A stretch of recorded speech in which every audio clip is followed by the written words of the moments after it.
आज की फिल्म जो एक्सप्लेन करने वाले हैं वो एक हॉरर और सस्पेंस थ्रिलर मूवी बोल सकते हैं। इस फिल्म का नाम है द फॉरेस्ट। तो आपको नाम से पता चल गया होगा कि ये कहानी जंगल के आसपास घूमती है। तो चलिए कहानी की शुरुआत करते हैं। मूवी की शुरुआत में हमें घने जंगल में रात का समय दिखाया जाता है, जहाँ पर एक लड़की काफी तेजी से भाग रही होती है। उसके पीछे एक आदमी भी भाग रहा है और ये सीन यहीं कट हो जाता है। अगले सीन में हम सारा नाम की एक लड़की को देखते हैं जो अपने बॉयफ्रेंड के साथ न्यूयॉर्क में रहती है, लेकिन अभी वो फिलहाल टोक्यो जा रही है। इसके बाद हमें कुछ फ्लैशबैक सीन दिखाए जाते हैं जिसमें हमें पता चलता है कि सारा की जुड़वा बहन जेस, जो कि टोक्यो में एक स्कूल टीचर है, वो कुछ दिनों से स्कूल नहीं आई है और उसे काफ़ी ढूंढा गया लेकिन वो कहीं नहीं मिल रही है। कुछ लोग का कहना है कि आखिरी बार उसे ओकीगाहारा नाम के जंगल में देखा गया है, जो कि माउंट फिजू में है।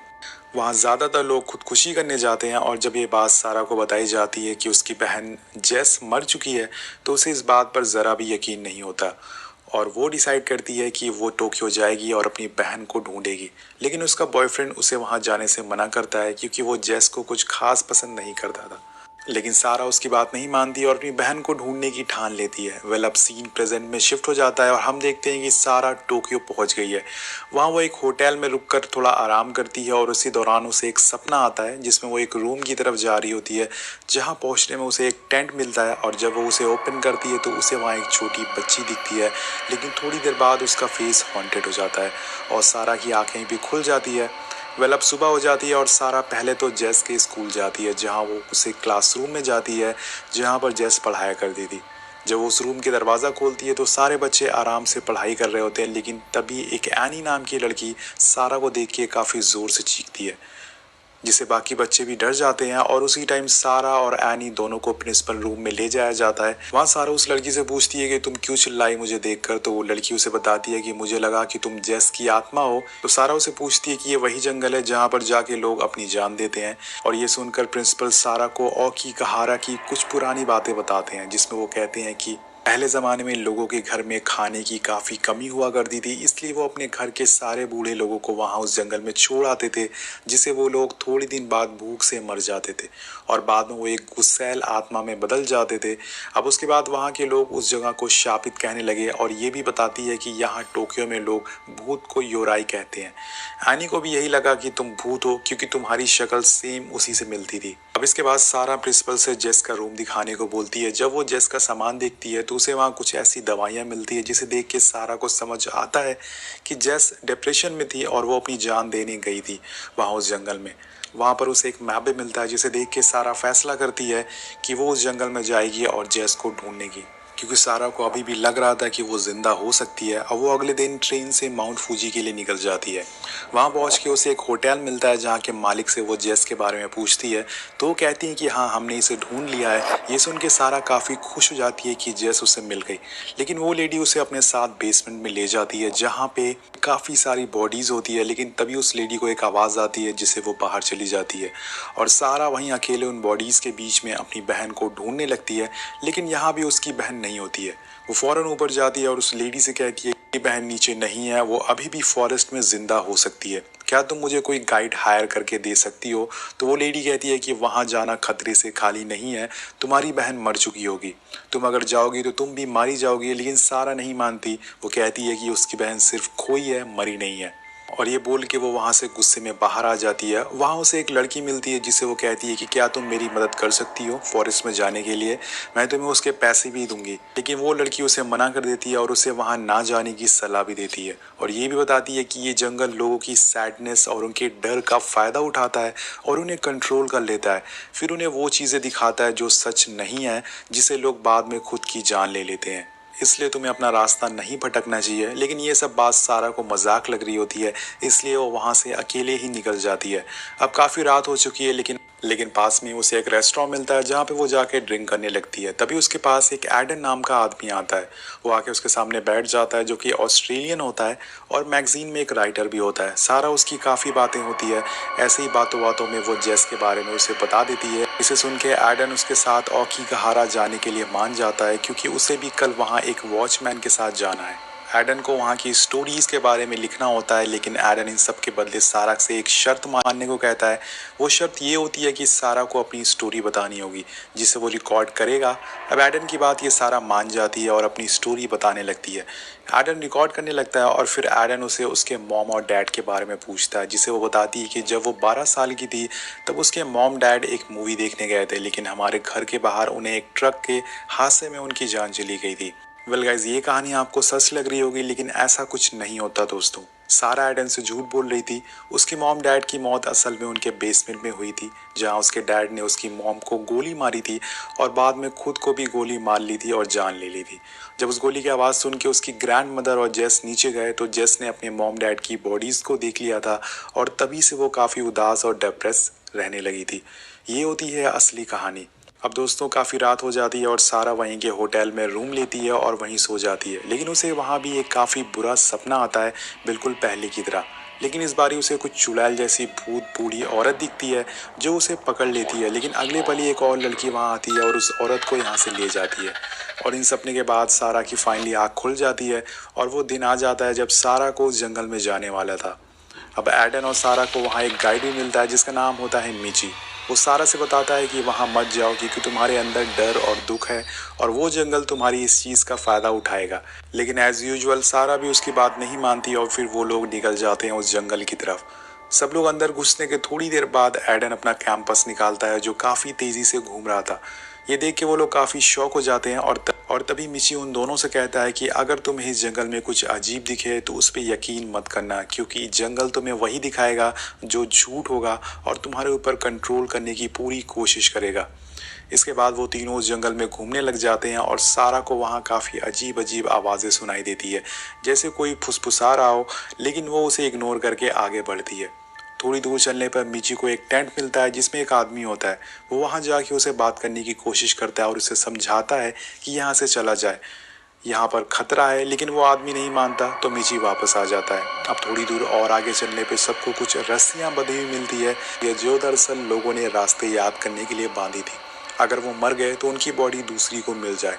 अब यहाँ पर दोस्तों सारा को एक बॉडी लटकी हुई मिलती है जिसे देख के लग रहा था कि वो काफ़ी टाइम से टंगी हुई है। सारा उस बॉडी को देख के काफ़ी डर जाती है, लेकिन मिची और एडन बड़ी हिम्मत करके उस बॉडी को नीचे उतारते हैं और उसकी खबर पास के ही फॉरेस्ट डिपार्टमेंट को दे देते हैं। अब ये लोग और आगे बढ़ना चालू कर देते हैं और सारा को एक टेंट मिलता है जो कि जेस का होता है। वो भागते हुए उसके पास जाती है और वहाँ उसे जेस के कपड़े भी दिखते हैं जो कि रस्सी पे सूख रहे थे। ये लोग उसे खूब आवाज़ लगाते हैं, लेकिन जेस का कुछ पता नहीं होता है। अब जेस के उस टेंट को देख के मिची उनसे कहता है कि अब हमें जेस के लिए एक नोट छोड़ देना चाहिए यहाँ पे, और यहाँ से हमें चलना चाहिए क्योंकि रात काफ़ी हो गई है और हम कल दोबारा उसे ढूंढने आएंगे। लेकिन सारा वापस जाने से मना कर देती है। वो कहती है कि जेस वापस रात में अपने टेंट पे ज़रूर आएगी, इसलिए वो यहीं रुकेगी। मिची ने बहुत समझाता है कि यहाँ पर ना रुके, लेकिन ये लोग उसकी बात नहीं मानते, इसलिए वो यहाँ से चला जाता है। बट एडन यहीं पर रुक जाता है सारा का ख्याल रखने के लिए। अब थोड़ी देर बाद अंधेरा होना चालू हो जाता है और वो दोनों आग जलाते हैं। साथ बैठ के वो काफ़ी बातें करते हैं और एडन सारा से पूछता है कि तुम इतनी कॉन्फिडेंटली कैसे बोल सकती हो कि जेस अभी भी जिंदा है। तो सारा कहती है कि मुझे पता है कि जेस जिंदा है क्योंकि मेरे अंदर एक साउंड बोलती रहती है जिसे मुझे अंदाज़ा रहता है कि वो अभी भी जिंदा है। कुछ दिन पहले वो आवाज़ आना, वो साउंड आना बंद हो गया था और ये तब की बात है जब जेस आत्महत्या करने वाली थी, लेकिन उसने उसकी जान बचा ली थी। इसके बाद एडन भी अपनी कहानी बताना चालू कर देता है जिसमें वो कहता है कि एक बार उसके छोटे भाई से उसकी काफ़ी बुरी लड़ाई हुई थी जिसमें उसने अपने भाई को बहरा कर दिया था गलती से, और तब से वो उसके लिए काफ़ी प्रोटेक्टिव हो गया है।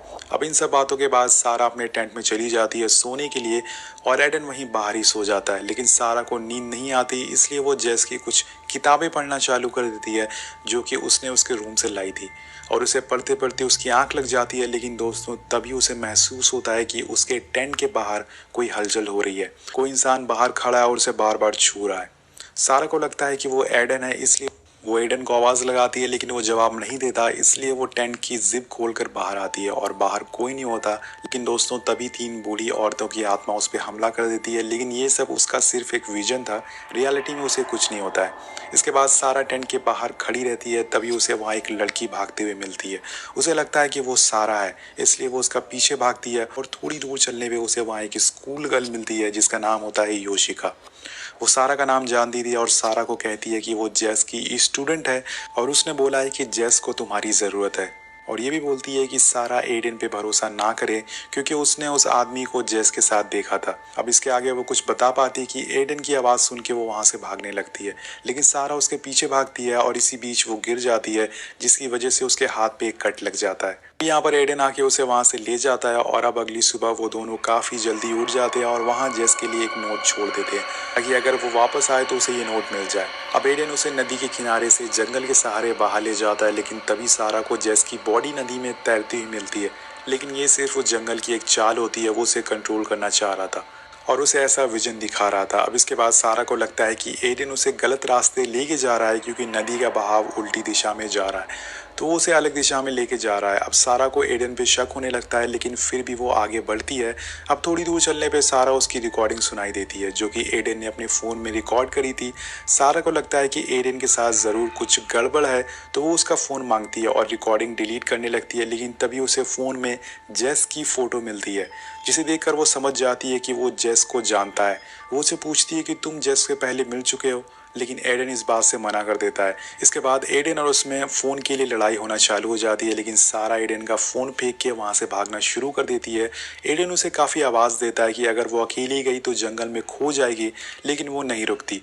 थोड़ी दूर चलने पे सारा को एक नोटबुक और एक रस्सी का बंडल मिलता है। वो उस रस्सी से अपने रास्ते का निशान लगाने लगती है, लेकिन तभी उसके पीछे से कुछ आवाज़ें आती है जो कि उसे बोल रही थी, सारा पीछे मुड़ो, मैं जैस हूँ, मैं जैस हूँ। उसे अपने आसपास मरे हुए लोग दिखते हैं और वो आवाज़ दोबारा उसे बुलाती है, सारा पीछे देखो। लेकिन सारा नहीं मुड़ती क्योंकि अगर वो मुड़ी तो उसकी जान चली जाएगी।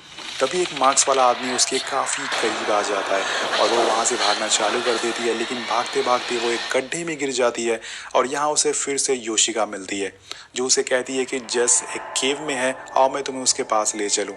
सारा उसके पीछे चलने लगती है, लेकिन थोड़ी दूर चलने पे वो लड़की रुक जाती है और एक चुड़ैल में बदल जाती है।